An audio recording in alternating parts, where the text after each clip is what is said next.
Yes sir. तो yes. कैसे हैं आप?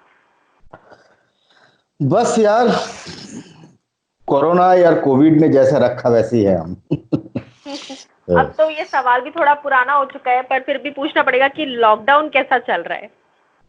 बस लॉकडाउन वैसे ही चल रहा है जैसा पूरी दुनिया भर के लोगों को चल रहा है, हिंदुस्तान के सब लोग जो फेस कर रहे हैं वैसे ही चल रहा है। बस लॉकडाउन में ये अच्छी बात हो गई कि मेरी लगातार 3-4 रिलीजें होगी, तो वो थोड़ा सा उसमें मैं मशरूफ हो गया।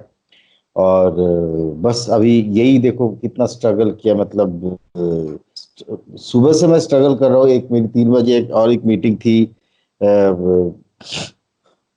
जो मैं कर ही नहीं पाया स्काइप में। पता नहीं स्काइप में क्या प्रॉब्लम हुई थी, लेकिन ये आसानी से लग गया। तो कुछ तो मैं इस मामले में बहुत नॉविश हूँ, ये अपना पूरा डिजिटल वर्ल्ड, इंटरनेट वर्ल्ड में। जी। तो पूरे लॉकडाउन में मैं वही सीखने की कोशिश कर रहा था कि यार कैसे ये जूम कॉल में जाया जा सकता है, कैसे ये सब हाँ। जूम मीट, ये सब गूगल मीट, स्काइप, ये सब चल रहा है। एक्चुअली क्योंकि ना अब ऐसा लग रहा है अब ये एक नया नॉर्मल हो चुका है। हम लोग इस चीज में अडेप्ट करने की कोशिश करें खुद को, चाहे इंस्टाग्राम लाइव्स हो गए या फिर जूम कॉल्स हो गए, स्काइप कॉल्स हो गए, सब अब ये चीजें एक्सप्लोर कर रहे हैं, सीख रहे हैं सारी चीजें। जी जी, बिल्कुल वैसे ही है, मतलब completely new world for me. तो सर सबसे पहले तो ऑफ कोर्स अनदेखी को हाल ही में रिलीज हुई अनदेखी, क्या कुछ अनदेखी के बारे में कहना चाहेंगे? लोग अभी से पसंद कर रहे हैं। वैसे आपकी जितना जहां तक एटलीस्ट मेरी नॉलेज है, चाहे ऐसी कोई फिल्म नहीं है, ऐसी कोई वेब सीरीज नहीं है जो ऑडियंस ने पसंद ना की हो। तो ये कहना तो खैर गलत ही होगा कि अनदेखी को भी पसंद करे। आई थिंक हर एक चीज जो भी आपके थ्रू आई है लोगों के पास, आपका हर कैरेक्टर लोग को पसंद ही आता है। पर अनदेखी के बारे में क्या कुछ कहना चाहेंगे? या मतलब वही काम तो हम करते रहे हैं और करते चलेंगे और करते रहेंगे। और तो हर एक किरदार में मैं कुछ हर एक किरदार को निभाते टाइम मुझे यही मेरे जहन में यही रहता है कि इसको बखूबी निभाया जाए, और लोगों को ये कैरेक्टर छोटा भी हो बड़ा भी हो, लोगों को बस हम्म। पसंद है, लोगों को मैं एंटरटेन कर पाऊँ। तो राइट। ये कोशिश हमेशा रहती है। अनदेखी ऑफ कोर्स लोग पसंद कर रहे हैं, बहुत अच्छा लग रहा है लोगों को ये पूरा सीरीज। जी। बहुत ही अच्छी, एक्चुअली ये बहुत ही अच्छी तरीके से लिखी गई, और एक कहते हैं ना कि दो ये एक बहुत दिल से लिखा गया एक सीरीज है, मतलब हाँ। उनको, मतलब इन्हों के गट्स के साथ, इन्हों के बाय हार्ट एक सीरीज जब अब लिखते हैं, तो तो वो किसी ना किसी तरीके से इंसान को कनेक्ट कर ही लेता है। और इसमें बहुत बेहतरीन करेक्ट। कुछ परफॉर्मेंसेस है, कैरेक्टर स्केचेस, सारी इतने अच्छे अच्छे कैरेक्टर स्केचेस है जो बहुत न्यू एंड फ्रेश है। और कैरेक्टर्स के बीच की जो इंटरपर्सनल रिलेशनशिप्स है वो बहुत इम्पोर्टेंट है। हम्म। कहानी का जो मूल स्रोत है, जो मेन कहानी के जो प्लॉट लाइन है, वो रियल लाइफ इवेंट्स पे बेस्ड है, जिसके ओ। चलते ऑडियंस रिलेट भी कर पा रहे चीज़ों के साथ कि अपनी सोसाइटी में क्या क्या चीज़ें होती है और कैसे कैसे। Because end of the day आपको थ्रू आउट द सीरीज आपको ये एक ऐसी सच्चाई को फेस करना पड़ता है कि ऐसी चीजें जो होती है हमारे सोसाइटी में, हम जो देख के भी अनदेखा कर देते हैं, और सुन के भी अनसुनी कर देते हैं। तो ये कितना जायज है, ये कितना हम्म। जायज है, और ये कब से चल रही है, कब तक चलेगा? क्योंकि पावरफुल इन्फ्लुएंशियल आदमी एक गुनाह करके उस उनका तो मेन यही होता है कि इस गुनाह को दबा बस दो। निकल। हाँ, जी। और और इस सीरीज में एक ऐसा डायलॉग भी है कि पोएटिक जस्टिस इज पोएटिक, के जैसे इसको सिर्फ इन्फ्लुएंशियल और पावरफुल लोगों को ही मिलता है, ऐसे कोई। हम्म। और सो एक सोशल मैसेज के साथ एक एंटरटेनिंग शो है ये, जिसमें हम्म। बहुत ही टर्न एंड ट्विस्ट है, बहुत ही अनएक्सपेक्टेड टर्न्स एंड ट्विस्ट। आपको ये पता नहीं चलता है कि आप एक चीज के बारे में सोचना शुरू कर रहे हैं और उस चीज को तुरंत कहानी कहीं और चली जाती है, कहानी कोई और आगे चली जाती है। हम्म। तो इस तरीके से इसको बनाया गया है। कमाल के लोकेशंस भी हमने शूट किया है मनाली में, हम्म। अच्छे सारे क्रीम ऑफ क्रिएटर्स इसके साथ जुड़े हुए। अपलॉज का कंटेंट है, Sameer Nair, Deepak Sehgal and the team Applause पूरे जुड़े हुए हैं कंटेंट बिल्डिंग पे। They are the number one right now. And उसके साथ क्रिएटर ऐसे सिद्धार्थ सेनगुप्ता जो क्रिएटर ऑफ द शो वो जुड़े हुए। आशीष शुक्ला एक बेहतरीन डायरेक्टर है। पूरा जो एक्टर का जो टीम है आप देखिए कि न्यू कमर्स के साथ साथ there are pros also you know के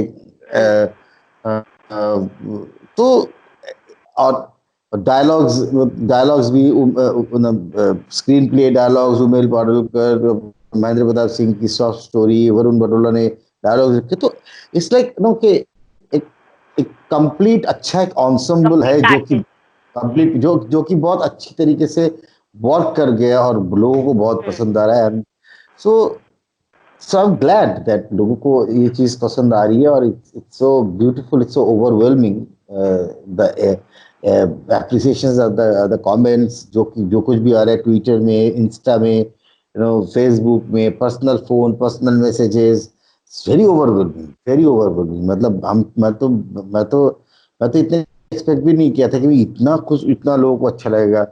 और लोगों ने एक्चुअली बहुत सालों बाद एक्चुअली नहीं ऐसा भी नहीं है, मतलब मैंने लगातार मीठी रोल तो करता आया हूँ। मतलब मेरे को लास्ट क्रिमिनल जस्टिस भी है, क्रिमिनल कि जस्टिस, लाल बाजार भी है, कि जाम तारा भी है, सीक्रेट, उसके हाँ पहले, हाँ उसके पहले फिल्मों में भी देवडी है, कि मीठी रोल तो मैं करता हूँ, बेपास भी है। मैंने मेरे खुद के लीड रोल खुद इंडिपेंडेंस फिल्म मेरे बहुत है जिसको मैंने अपने कंधे पे लेके चला है। तो काम तो मैं हमेशा करता रहा हूँ, लेकिन ये बहुत दिनों बाद लोगों को एक कि एक बहुत और भी बहुत डिफरेंट कैरेक्टर, मतलब कि एक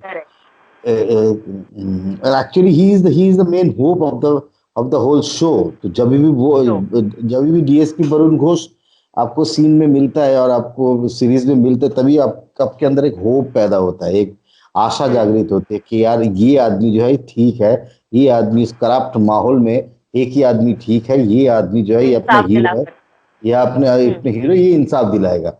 सो बहुत दिनों बाद एक ऐसा किरदार भी मैं कर रहा हूँ कि जो कि बहुत पॉजिटिव है। तो वो भी शायद लोगों को बहुत अच्छा लग गया, क्योंकि मेरे को तो क्रिमिनल जस्टिस वगैरह के बाद, लाल बाजार के बाद गालियां भी लिए ऑडियंस से। मैं ऑडियंस से गालियां एक्चुअली मिलती, माँ बहन की गाली मिलती थी, मतलब कि तुम तो ऐसे लोग ऐसे ऐसे ऐसे लोग थ्रेट देते थे मुझे इंस्टाग्राम में कि तू गंदा इंसान है, तू इतना गंदा इंसान, तू इतना गंदा कैसे बन सकता है, तू बाहर मिल, मैं तेरे को फाड़ डालूंगा, काट डालूंगा।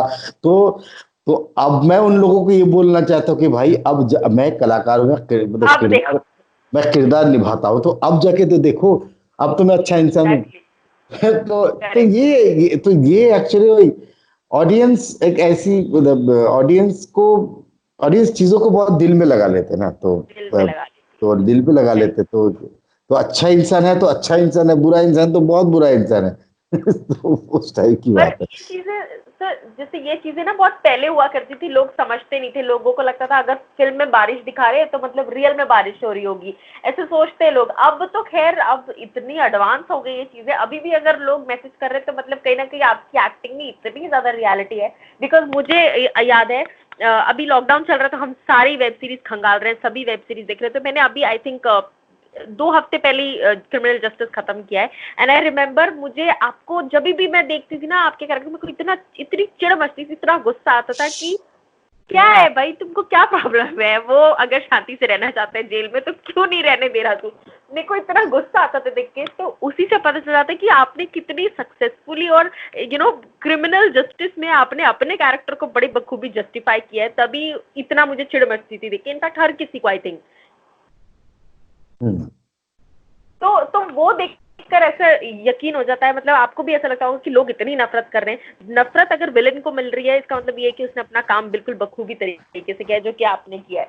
लेकिन वही वही है, मैं भी वही कह रहा था कि ये भी मेरा अवार्ड है एक्चुअली। जी। तो ये गाली दे, जब लोग गाली देते मुझे, मैं एनॉयड तो होता हूँ, मतलब मैं परेशान तो हाँ। होता हूँ कि मतलब ये भद्दी गाली दे रहे, इतनी इतनी गंदी गाली क्यों दे रहे हैं, और ज्यादा ही बह जाते हैं भावनाओं में लोग। आप भावनाओं में बह जा रहे हैं, मतलब ये तो उनको जानकारी मिलनी ही चाहिए। तो रामायण भी हाँ, आप टेलीविजन सीरीज में देखते हो या महाभारत देखते हो, वो राम थोड़ी ना है आपके पास, वो तो एग्जैक्टली, एक्टर ही कैरेक्टर जी। राम का रोल प्ले कर रही है।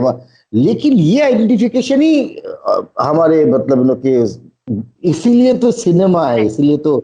इसीलिए तो सब कुछ है। वही लोग बहुत दिल पे ले लेते हैं ऐसी चीजें। ठीक है, अच्छी करेक्ट। बात है।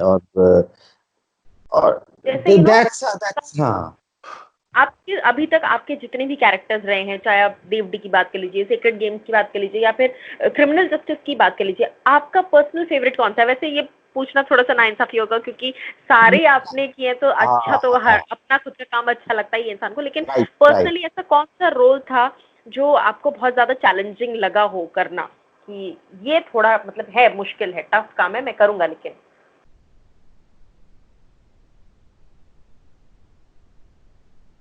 असमंजस में डाल दिया मैंने सवाल पूछ नहीं, के। एक्चुअली असमंजस में नहीं। वही मैं कह रहा था, कहना चाह रहा था कि हर एक किरदार एक चैलेंज थ्रो करता है आपको। हाँ। क्योंकि मान लो कि मान लीजिए कि आप ज्योति हो, मैं कल आप कल मुझे बोला गया है कि एक फिल्म है जिसमें बिल्कुल ज्योति, आपको आपको ज्योति प्ले करना है, ज्योति का किरदार प्ले करना है। तो मैं अगर आपको नहीं जानता हूं, आपका इंफॉर्मेशन मुझे तो स्क्रिप्ट से ही मिलता है ना, डायलॉग से मिलता है, दूसरे बंदे से मिलता है, करेक्ट। दूसरे को एक्टर्स के लाइंस में मिलता है, स्टेज डायरेक्शन में मिलता है, आपके खुद के डायरेक्ट में जितना भी इंफॉर्मेशन राइटर ने दिया हुआ है वहां से मिलता है। उसके बाद फिर आप फिर उसी इंफॉर्मेशन को लेके आप एक किरदार के अंदर घुसते हैं और किरदार को करेक्ट। डेवलप करते हैं, कि किरदार को जानते हैं आप। तो मेरे को फिर अब मुझे ज्योति को जानना पड़ेगा, लेकिन वो वो जो है वो एक चैलेंज है, वो हर एक किरदार के साथ होता है, चाहे वो छोटा किरदार हो या बड़ा करेक्ट। किरदार हो। अब बड़ा किरदार जब होता है तब आपके पास एक थोड़ा सा स्पैन मिल जाता है एक काम करने करेक्ट। का, आपको एक जर्नी मिल जाती है, आपको पूरी फिल्म मिल जाती है, मतलब आपको। और एक छोटा कैरेक्टर जो होता है वो बहुत टफ हो जाता है, क्योंकि आपको 15 मिनट के लिए बोला कि 15 मिनट आपका स्क्रीन प्रेजेंस है, या फिर कभी 15 मिनट नहीं, कभी 2 मिनट या 3 मिनट का एक स्क्रीन प्रेजेंस होता है, एक सीन होता है, और डायरेक्टर बोल देता है कि सर ये आप ही का सीन है। मैंने बोला कि यार पूरी पिक्चर मेरे लिए सीन वाला कैसे हो सकता है। लेकिन आपको उधर साबित करना पड़ता है वो कैरेक्टर को। आप ऐसा तो कोई ढीला नहीं छोड़ सकते, बिकॉज करेक्ट। वो अपना काम है, मतलब वो शिद्दत से ही करना पड़ेगा, वहां फेक और फ्रॉड तो कर ही नहीं सकते, वो तो अपना करेक्ट। काम ही नहीं है। तो हर एक किरदार मेरे लिए बहुत इंपॉर्टेंट होता है, और हर एक किरदार मेरे लिए एक चैलेंज लेके आता है। क्योंकि वो किरदार जो है वो नया होता है, वो बिल्कुल एक नया शख्सियत होती है उसमें। तो जो करेक्ट। जिसको जिसको आपको जानना पड़ता है, जिसको आपको खंगालना पड़ता है, खोदना पड़ता है, कि फिर तभी जाके वो, और उसके साथ आपको प्यार से डील करना पड़ता है, बिकॉज वो एक अलग इंसान है। बीएम घोष एक अलग इंसान है, जामतारा में जो विश्वाजी है वो एक अलग इंसान है, लाल बाजार में अब्बास गाजी एक अलग इंसान है, लाइफ तालुकदार एक अलग इंसान है, क्रिमिनल जस्टिस में, ये सब डिफरेंट ह्यूमन बीइंग है। तो करेक्ट। हर एक किरदार जो है आपको चैलेंज थ्रो करता है, तो हर एक किरदार मेरे लिए बहुत इंपॉर्टेंट होता है। जी। और जैसे ऑलमोस्ट 2 डेकेड्स हो जाएंगे आपको इंडस्ट्री में, या हो चुके हैं। हो चुके इतने हैं। आपने वैरायटीज किए हैं, इतने आपने काम किया है, जैसे आपने कहा हर कैरेक्टर इंपॉर्टेंट है, लेकिन इस वक्त जैसे अभी जो आपने जो अभी रीसेंट वेब सीरीज है ऑफकोर्स अनदेखी, उसमें आपने कहा कि किस तरीके से ऐसा होता है कि कि कुछ लोग कुछ करते हैं और बच के निकल जाते हैं। हमेशा से ऐसा होता है, पावर एक बहुत बड़ी चीज होती है, जस्टिस अपनी जगह, लेकिन पावर बहुत बड़ी चीज होती है। इस वक्त जैसा हालात चल रहे हैं, चाहे इंडस्ट्री की बात कर ली जाए, आप एज एन एक्टर क्या कुछ महसूस करते हैं इंडस्ट्री, क्योंकि बहुत लोग अब इस बात को बोल भी रहे हैं और कह भी रहे हैं कि अब इंडस्ट्री में ऐसा लग रहा है जैसे एक अलग सा तूफान चल पड़ा है, और हर कोई इधर उधर तहस नहस हो रहा है या तितर बितर हो रही है चीजें। आप एज एन एक्टर क्या कुछ महसूस कर पा रहे हैं, या क्या कुछ आपको लगता है ये जो भी चीजें चल रही है इंडस्ट्री में, चाहे नेपोटिज्म हो, XYZ, मतलब हर चीज ऐसा लग रहा है कि एक ऐसे तूफान सा आया है जो सबको अपने साथ लेकर तबाही मचा रहा है। देखिए, पूरे वर्ल्ड में एक तूफान आया हुआ है, कोविड 19 करेक्ट। नाम का। ठीक है, तो अभी सिचुएशन अब कुछ चीजों को साइकोलॉजिकली समझना बहुत जरूरी है कि जहां तक मुझे लगता है ये मेरा बहुत ही पर्सनल फीलिंग है, पर्सनल ऑब्जर्वेशन है।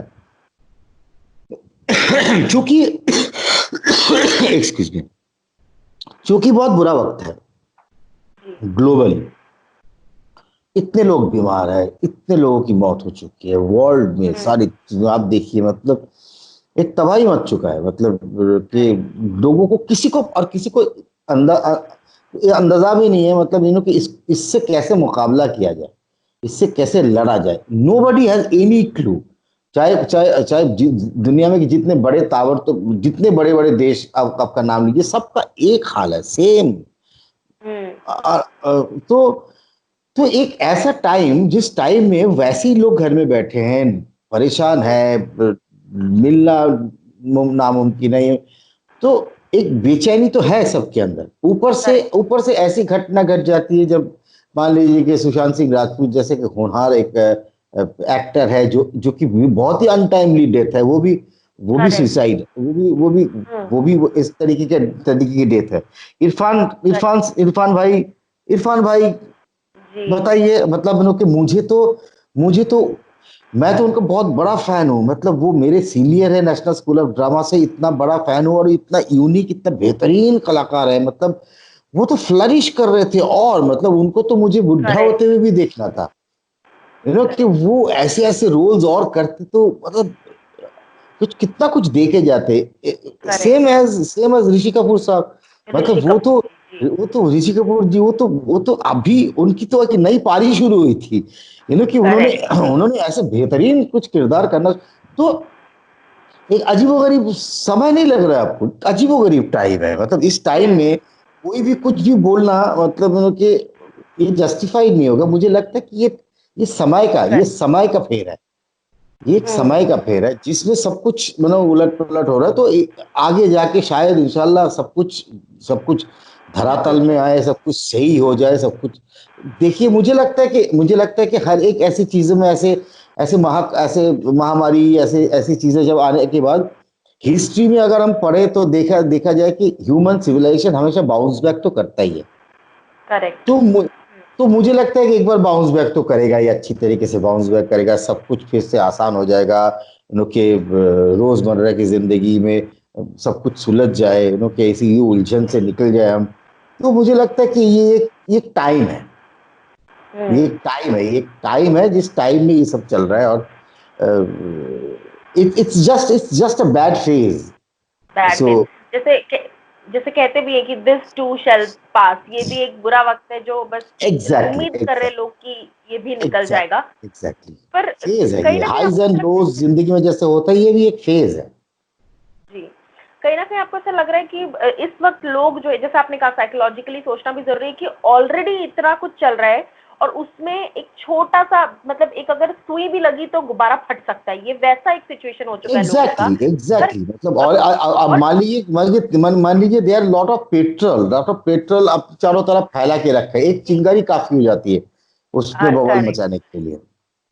और कहीं ना कहीं इस वक्त लेकिन लोगों का जो गुस्सा कह लीजिए, या इमोशन कह लीजिए, या दर्द कह लीजिए, ऐसा लग रहा है देखकर कि सुशांत के जाने के बाद से अब वो ज्वालामुखी बन के फट रहा है, क्योंकि 1.5 महीना होने को आ रहा है, तकरीबन शायद 1.5 महीने पूरे होने को आ रहे हैं, लेकिन अभी तक भी शांति नहीं आई है लोगों में, और पूरी इंडस्ट्री पर सवाल खड़ा हो रहा है, मतलब पूरे वर्किंग सिस्टम पर, वर्किंग पैटर्न पर, फिल्म्स पर सवाल खड़े हो रहे हैं, और हर जगह रैलीज, इवन दो कि कोरोना वायरस चल रहा है, लेकिन उसके बावजूद रैलीज निकल रही हैं। तो कहीं ना कहीं आपको लगता है कि लोगों को थोड़ा थोड़ा सा शांत होना चाहिए, या फिर गुस्सा दिखाना चाहिए, लेकिन हर चीज को दिखाने का एक तरीका उनको समझना चाहिए, क्योंकि अपनी सेफ्टी को इसमें डाल के, मुसीबत में डाल के भी लोग रोड्स पर रैली कर रहे हैं, और रोड्स पर निकल रहे हैं इंसाफ की मांग करने के लिए। देखिए, मैं इसमें कमेंट करने वाला कोई होता नहीं, because everybody is so unique and their personal choice is so unique. मतलब हर कोई मेरे जैसे इसको सोचेगा नहीं, और हर कोई आपकी जैसा भी नहीं सोचेगा। हर लोग अपने हिसाब से सोचते हैं, अपने सर्कमस्टांसेस के हिसाब से सोचते हैं। लेकिन मैं ये कहना चाहूंगा कि it's a bad phase of life, and और ऐसा नहीं है कि सिर्फ और हमारा एक्चुअली देखा जाए इस film industry is a glamorous industry, इसमें करेक्ट। ग्लैमर इन्वॉल्व है। तो इसीलिए इसीलिए यहाँ कुछ भी हो रहा है वो बहुत ज्यादा पब्लिकली हो जाती है। हाँ। लेकिन अगर आप देखिएगा नाइंसाफी, अन्याय, अत्याचार, ये अपराध, जो कुछ भी आप ऐसे नेगेटिव टर्म्स बोलते हैं, ये हर एक प्रोफेशन में है। मतलब ये होता ही कॉर्पोरेट है, करेक्ट। कॉर्पोरेट स्ट्रक्चर में भी है, के ऑफिस में भी है, डिफरेंट। मतलब आप मान मान लीजिए कोई अगर किसी सिंगर से आप पूछिए, म्यूजिक वाले पूछिए, वो भी पूछेगा कि म्यूजिक इंडस्ट्री में इतना अनफेयर है, इतना इतना चल रहा है। करेक्ट। किसी पेंटर को पूछिए, पेंटिंग वाले, क्या अरे पेंटिंग इंडस्ट्री में तुमको पता है पेंटिंग इंडस्ट्री में क्या क्या हो रहा है, पेंटिंग इंडस्ट्री में यार हम पेंटरों को ड्यू नहीं मिलता है। हर एक फील्ड में ग्रीवेंस तो है लोगों का। मतलब तो वो ये कोई नई बात नहीं है। ये मतलब करेक्ट। कि ये वही वाली बात है ना कि मेरे पिताजी भी बोलते हैं, पिताजी माँ भी बोलते हैं, मेरे पेरेंट्स भी बोलते हैं कि हमारे टाइम में ना हमने इतने पापड़ बेले थे, इतने ये हुआ था, वो हुआ था, ये हुआ था, इतने करेक्ट। मुश्किल से। मेरे दादाजी भी यही बात बोलते थे कि हमारे टाइम में, उसके दादाजी भी यही बात बोलते। तो ह्यूमन सिविलाइजेशन जब से चल रहा है, जब से सोसाइटी फॉर्म हुआ है, तो आई। तब से प्रोज एंड कॉन्स तो है ही। मतलब कि it's a catch correct. 22 situation, you can not help it. Hmm. Good good exist करता है, अगर बैड एग्जिस्ट करता है तभी गुड एग्जिस्ट करता है। एग्जैक्टली। अगर बैड नहीं है तो गुड का कोई एग्जिस्टेंस ही वैल्यू नहीं ही है, नहीं करेगा। वैल्यू ही पता नहीं ही है। नहीं चलेगा। तो it is there, it is always there, it will be there. But हाँ, प्रोटेस्ट, जिनको जिस चीजों में बुरा लगता है, वो भी ह्यूमन हम्म। आदत है कि हम प्रोटेस्ट भी करेंगे, सब कुछ करेंगे। तो it is a ongoing thing, ongoing process. So it is a never ending thing in life. Correct. ये तो नेवर एंडिंग है ही, लेकिन जिस तरीके से लॉकडाउन चल रहा है, बहुत लोग बोलते हैं लॉकडाउन खत्म होगा तो हम ऐसा करेंगे पहले या पहले। काफी लोग स्ट्रीट फूड मिस कर रहे हैं, काफी लोग फ्रेंड से मिलना मिस कर रहे हैं। आप क्या मिस कर रहे हैं लॉकडाउन में? लॉकडाउन खत्म होते ही आप क्या करने वाले हैं सबसे पहले? यार लॉकडाउन खत्म होते ही मैंने दोस्तों से मिलके झप्पी लगानी है सबसे। लॉकडाउन खत्म बहुत होते ही गैप हो। लॉकडाउन खत्म होते ही मुझे अपने मॉम डैड से मिलना है, क्योंकि मॉम डैड मेरे कलकत्ता में रहते हैं, मेरे मॉम डैड सिस्टर, जो मैं हर महीने में एक बार चक्कर लगाता हूँ। तो वो मैं पिछले 100 दिन हो गया लगभग, मतलब 4 महीने होने को जा रहा है। हाँ। तो मैं जा नहीं पाया सो वो भी करना है। तो अब मतलब ऐसा नहीं है कि ये ऐसा नहीं, मुझे जिंदगी में जो रोजमर्रा की जिंदगी जो थी हमारी, उसमें लौटना है बस, और कुछ नहीं। करेक्ट। काम करना है। जो मार्च महीने से हमने जो शूटिंग के सारे प्लान्स करके रखे, जो हाँ। जामतारा के सीजन 2, ये सब पोस्टपोन हो गया ना, सब पुश्ड हो गया। सो वो सब वापस आ जाए जिंदगी में, बस यही चाहते हैं। और क्या बताऊं, चाहत तो बहुत राइट। कम है जिंदगी में। और जैसे आपने कहा शूटिंग ये वो, तो क्या कुछ चीजें जो है जो पाइपलाइन में है या आगे आने वाली है? अनदेखी तो ऑफकोर्स चल ही रहा है, पर और क्या क्या चीजें हैं जो आने वाली हैं या शूट बाकी है? और क्या क्या जामतारा से प्रोजेक्ट? जामतारा सीजन 2 भी है, वो भी आने वाला है। मैंने अभी एक फिल्म की थी जो डायरेक्टर आशीष शुक्ला के साथ, उसके साथ भी एक फिल्म की थी, वो भी कुछ दिनों में आ जाएगी। तो रिलीजेस तो कुछ है, कुछ तो जी। है पाइपलाइन में, रिलीज है। पर नया शूट कुछ नहीं हुआ कि सो दैट ओके, और भी हाँ। कुछ लॉकडाउन की नया। वजह से। हाँ, लॉकडाउन की वजह से। जी। तो सर, लास्टली जाते जाते व्यूअर्स जो आपको देखेंगे, ये इंटरव्यू जो देखेंगे, और फैंस जो आपके हैं, जो आपसे आपके कैरेक्टर्स की वजह से आप पे गुस्सा करते हैं लेकिन अदरवाइज एज एन एक्टर आपको बहुत प्यार करते हैं, उनके लिए क्या कुछ कहना चाहेंगे? उनके लिए मैं यही कहना चाहूंगा दोस्तों कि आप ऐसे जुड़े रहिए मेरे साथ, मैं भी आपके साथ जुड़ा रहा हूँ। और इसी तरीके से आप मेरा काम को सराहते रहे। आपका प्यार, स्नेह, आशीर्वाद, साथ हमेशा हमेशा रहे मेरे साथ। और मैं आपको और भी और अच्छा एंटरटेनमेंट दे सकूं, एंटरटेन कर सकूं। और जी। और और बस करते रहे हम काम। और मैं मैं ये भी दुआ करूंगा आप लोग सब खुश रहे, आबाद रहे और स्वस्थ रहे इस ऐसे क्रूशियल टाइम में। टाइम बहुत क्रूशियल है, तो ये टाइम स्लोली स्लोली ये टाइम पास हो जाएगा, चला जाएगा। तो फिर से हम दोबारा काम शुरू करेंगे और फिर मजे करेंगे। राइट। तो सब लोग अच्छे से रहिए, घर के अंदर रहिए और अनदेखी भी देखते रहिए। Yes yes, please please. ये घर के अंदर रह के और क्या करेंगे? अब घर के अंदर रह के बस एग्जैक्टली, कुछ नहीं है तो देखो ही, वेब कुछ नहीं है सीरीज तो ही देखो बैठ के। अनदेखी देखिए, ओटीटी प्लेटफॉर्म देखिए। जी। और भी बहुत सारी चीजें मेरे आने वाले हैं, और भी मेरे पिछला काम भी अब ढूंढ के देख सकते हो, काफी सारा काम है, तो देखिए बिल्कुल, मजे तो लीजिए। Thank you so much sir, इतनी सारी बातें करने के लिए और अपने व्यूज हमारे साथ शेयर करने के लिए। एंड आई जस्ट होप कि जैसे ये लॉकडाउन खत्म होगा तो एटलीस्ट एक हम आमने सामने बैठ के, क्योंकि ना अब ऐसा लग रहा है जैसे बरसों हो गए, सालों हो गए कि घर से बाहर नहीं निकले, और आमने सामने इंटरव्यू करना कैसा होता है याद ही नहीं आ रहा है। पर आई बिल्कुल होप कि लॉकडाउन खत्म होने के बाद हम एक अच्छा प्रॉपर इंटरव्यू करें आमने सामने बैठ के, टेक्नोलॉजी से बाहर निकल के। बिल्कुल बिल्कुल, मुझे तो सपना सा लगता है कि ऐसा लगता है कि एक जमाना ऐसा था, जी। शायद मैं किसी से मिलता था जी। तो So thank you so much, sir, and take care, and all the best for your future projects as well. Thank thank you you. So much, thank you so much for inviting me on your show. Thank you so Bye, much. sir.